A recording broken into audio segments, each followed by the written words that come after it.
பெரியோர்களுக்கும் குழந்தைகளுக்கும் சக தோழர் தோழிகளுக்கும் எனது அன்பார்ந்த வணக்கம். வணக்கம் நேர்களே, நாள்தோறும் நல்ல பல விடயங்களோடு உங்கள் இல்ல வாயில்கள் நாடி வருகிற வணக்கம் தாய்நாடு நிகழ்ச்சி இன்றைய தினமும் உங்களை சந்திக்கிறது. அண்மைய நாட்களாக தீவகத்தினுடைய முக்கியமான வருடங்களிலிருந்து பல விடயங்களை பேசினாலும் இன்றைய கொஞ்சம் வித்தியாசமாகத்தான் நிகழ்ச்சி பயணிக்கப் போகிறது. தீவகத்திலிருந்து தேசிய மட்டம் வரை தன்னுடைய சுயமுயற்சினாலே சாதனை படைத்த ஒரு மாணவனை, அந்த மாணவனை தேடி இன்றைக்கு வந்திருக்கிறோம். அந்த பாடசாலை சம்பந்தமாக பார்க்க போகிறோம். எந்த பாடசாலைன்னு சொல்லி நீங்கள் சிந்தித்திருப்பீர்கள். புங்குடுதீவு கமலாம்பிகை கனிஷ்ட மகா வித்தியாலயத்தில் கூடிய அந்த மாணவனையும் அந்த பாடசாலை சம்பந்தமான நிகழ்வோடு தான் இன்றைய நிகழ்ச்சி பயணிக்கப் போகிறது. தொடர்ந்தும் இணைந்து பயணிக்கலாம்.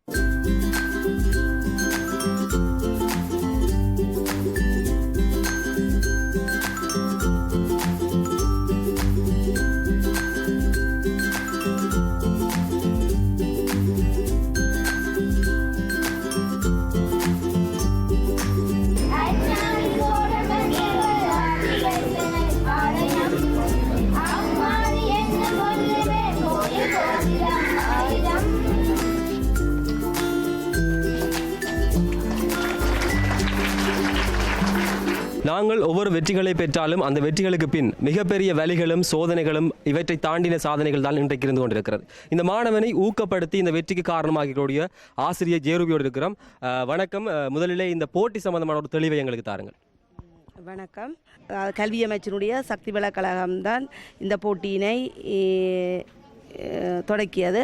இந்த போட்டிக்காக பல ஆக்கங்கள் எங்களுடைய வலயத்தினுடைய உதவி கல்வி பணிப்பாளர் அவர்கள், உதவி விஞ்ஞான பிரிவு கல்வி பணிப்பாளர் அவர்கள் எங்களை கேட்டிருந்தார். அதற்கு நான் இந்த மாணவனை அவருடைய பேரை நான் அதற்கு சிபாரிசு செய்திருந்தேன்.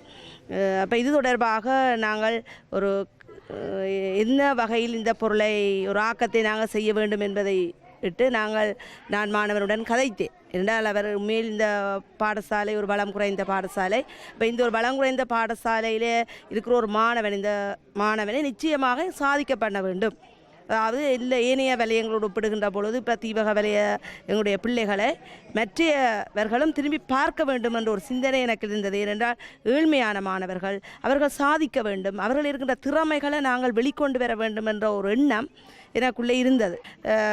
சக்தி வள கழகம் எதை கேட்டிருந்ததுன்னா, சிக்கனமாக ஒரு சக்தி பயன்பாட்டுக்குரிய ஒரு உபகரணத்தை தயாரிக்க வேண்டும்.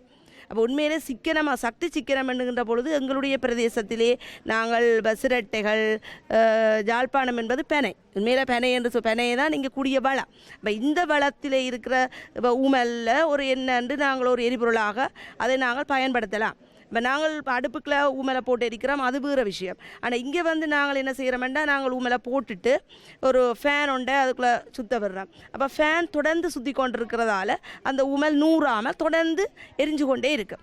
அப்போ இதால் இப்போ நாங்கள் அந்த ஃபேன் உண்டை நாங்கள் அதுக்கு கூடிய குறைந்தளவு வோல்டேஜ் கரண்ட் தான் அதுக்கு போகுது எங்களுக்கு. அப்போ அதால் பெருசாக எங்களுக்கு சக்தி செலவாகிறது இல்லை. அதே வேளையில் நாங்கள் பயன்படுத்துகிற எரிபொருளும் இதோட கழிவு பொருள்.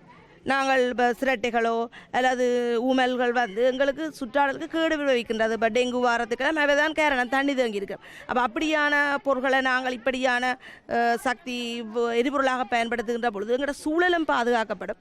அதே வேளையில் அந்த சிக்கனமான ஒரு சக்தி எரிபொருளாகவும் அது இருக்கும்.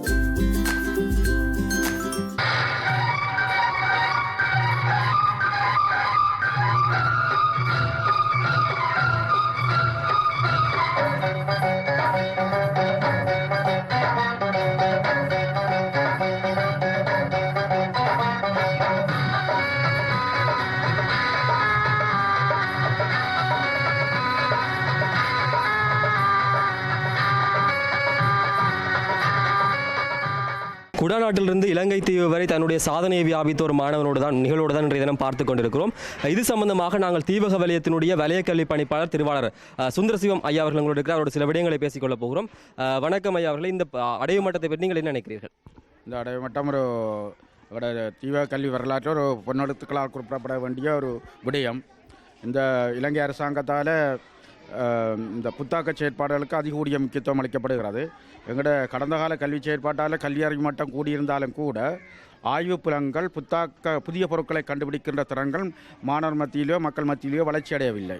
அதால் எங்கள் நாடு பொருளாதார ரீதியாக பின்னடைந்து காணப்படுகிறது.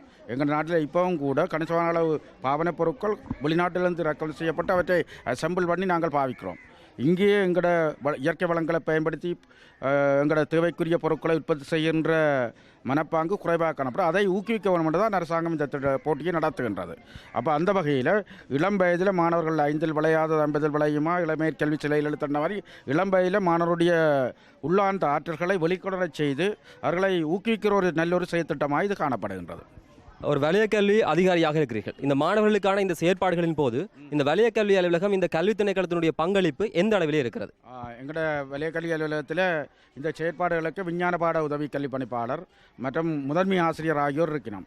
எங்களுடைய முதன்மை ஆசிரியர் திருவாளர் ஸ்ரீஸ்கந்தராஜா, விஞ்ஞான பாட உதவி கல்வி பணிப்பாளர் சபாநாயகம் ஆகியோர் இந்த பாடசாலைக்கு வருகை தந்து ஆசிரியருடன் கலந்துரையாடி இப்படிப்பட்ட மாணவனை சரியான முறையில் ஆற்றல் உள்ள மாணவனை அடையாளம் கண்டு அவனை புத்தாக்க செயற்பாட்டில் ஈடுபடக்கூடிய பல நுட்பங்களை முறைகளை அவருக்கு எடுத்து கூறி இதை செய்வதற்கு வழிகாட்டியிருந்தார்கள்.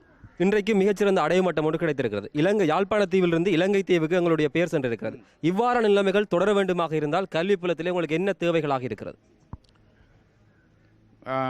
கல்வி புலத்தை பொறுத்தவரையில் இதுதான் இந்த ஆசிரிய பற்றாக்குறை தான் எங்களுக்கு பெரிய பிரச்சனையாக இருக்குது.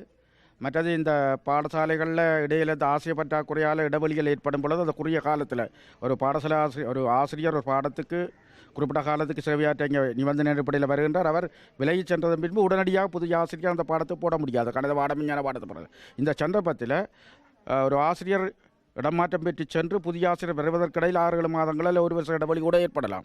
அந்த இடைவெளியான காலப்பகுதியில் இந்த புலம்பெயர் சமூகத்தினருடைய அல்ல இந்த பிரதேசத்தை சேர்ந்த நலன் விரும்பிகள் இந்த சமூக அமைப்புகள் தங்களுடைய நிதி பங்களிப்புடன் சில ஆசிரியர்களை நியமித்து உதவினால் அது பெரும் உதவியாக இருக்கும் என்றால் என்னுடைய கருத்து.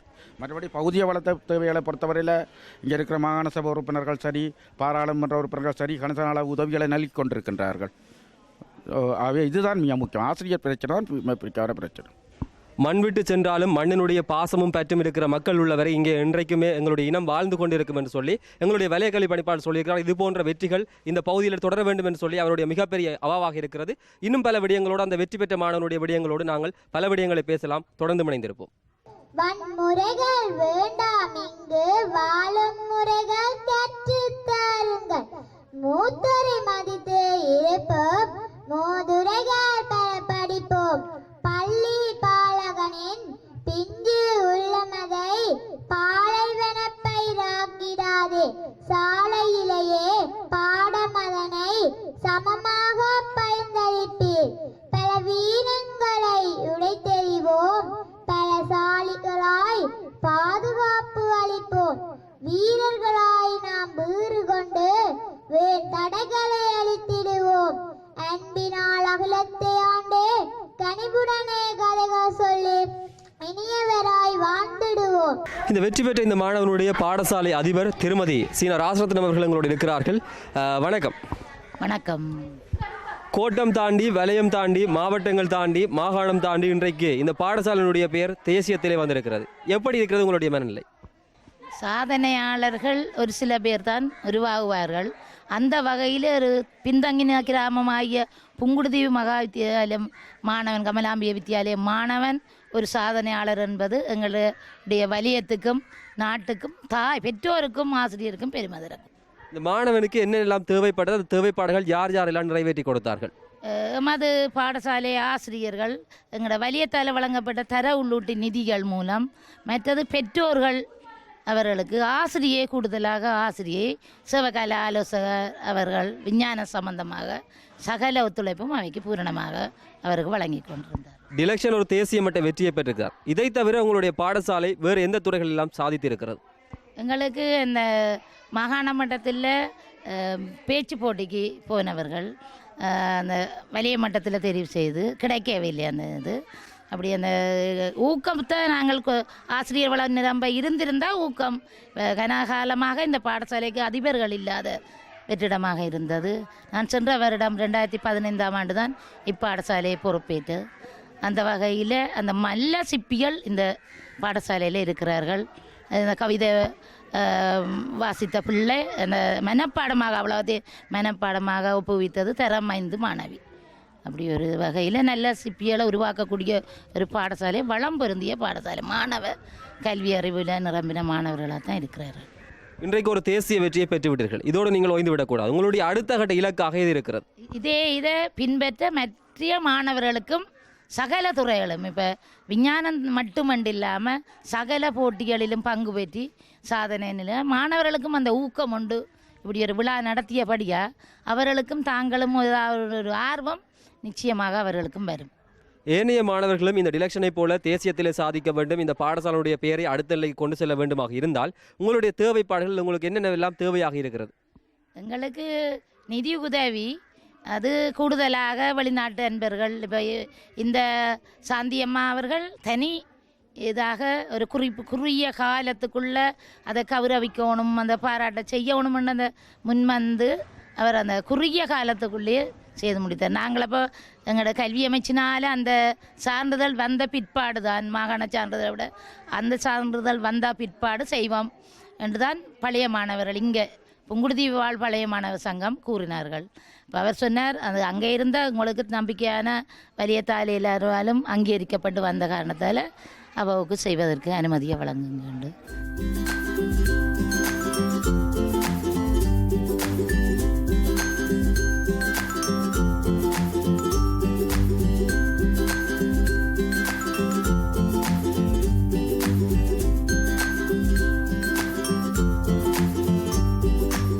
இன்றைக்கு இந்த மாணவர்கள், ஆசிரியர்கள், வலயக்கல்வி பணிப்பாளர் இவர்கள் எல்லோருமே பெருமைப்படுவதற்கு காரணமான அந்த புத்தாக்கத்தினுடைய அந்த வெற்றியினுடைய நாயகன் டிலெக்ஷன் எங்களோடு இருக்கிறார். அவரோடு பேச போகிறோம். இப்பொழுது உங்களுடைய மனநிலை எப்படி இருக்கிறது? மிக்க சந்தோஷமாக இருக்கின்றது.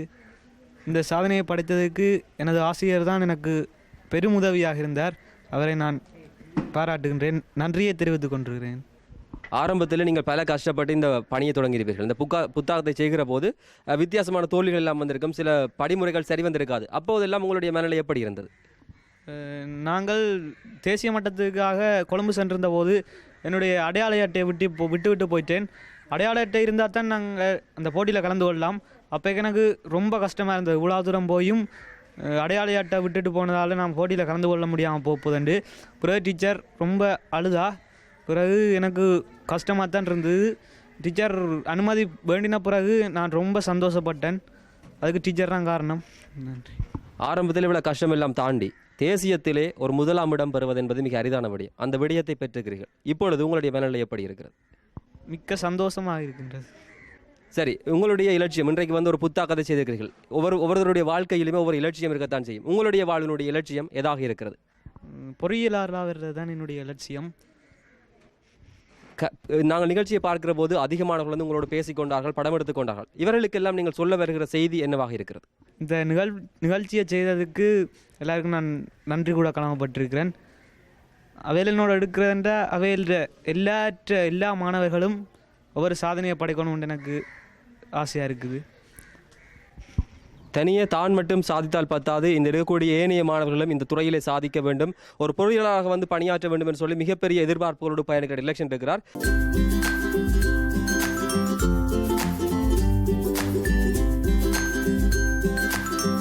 புங்குடுதீவிலிருந்து தேசியம் வரை சாதித்த ஒரு மாணவனுடைய நிகழ்வோடு தான் இன்றைய நிகழ்ச்சி பயணித்திருந்தது.